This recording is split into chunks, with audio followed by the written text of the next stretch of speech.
Good morning, everyone, and welcome to our presentation on a comprehensive framework for managing fraud risks in audits. Today, we'll be exploring how to effectively assess, respond to, communicate, and document fraud to uphold the highest standards of audit integrity.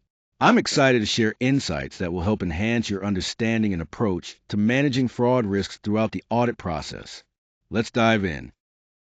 When assessing fraud risk, the first step is to engage directly with management, the audit committee, and other key personnel.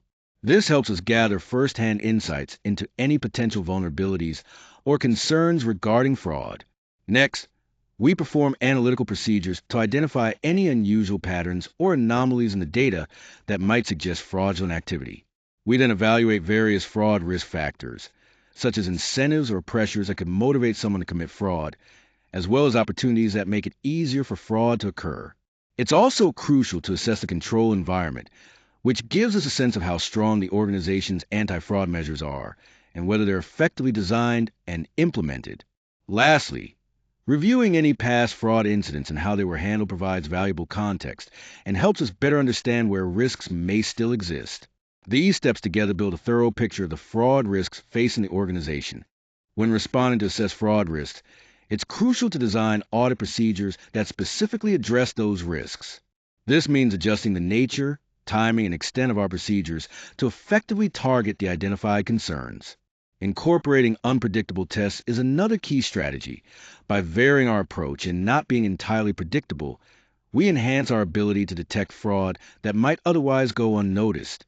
We also place special focus on the risk of management override of controls.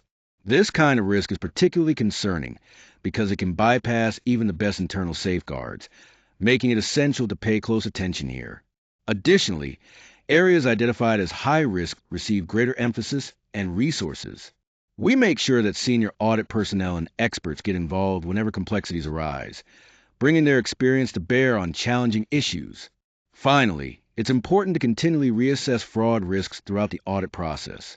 As we gather new information, we update our understanding and adjust our procedures accordingly, staying alert to any changes that might impact our approach. This ongoing vigilance helps ensure that our audit remains effective in detecting and responding to fraud.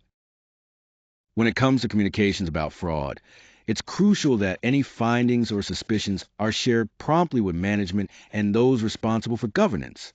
This ensures that everyone who needs to be aware is informed in a timely manner. If the fraud involves senior management or leads to significant misstatements, the matter must be escalated to the appropriate higher levels to ensure proper attention and action. We also focus on discussing the nature, timing, and extent of our audit procedures. These conversations help address fraud risks effectively by tailoring our approach based on what we discover.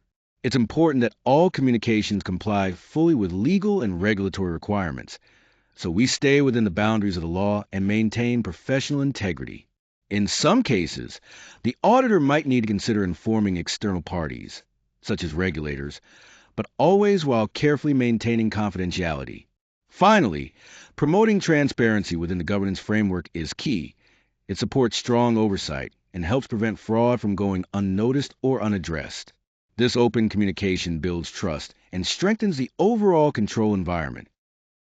When it comes to documentation requirements, there are several key areas we need to focus on. First, the scope of documentation must be comprehensive. This means we document fraud risk assessments, the specific risks identified, and how we responded as auditors. Next, it's crucial to keep detailed communication records of all fraud-related discussions with management and those charged with governance. Equally important is the retention of evidence, which supports our judgments and decisions concerning fraud, ensuring we can back up our audit work. Compliance with ISA 240 is non-negotiable, so our documentation must clearly demonstrate that we have met all the standards requirements. Additionally, any incidents of fraud we uncover, along with how they were resolved, need to be thoroughly recorded. Ultimately, the purpose of maintaining adequate documentation is to guarantee audit quality, promote accountability, and provide a transparent audit trail that can be reviewed effectively.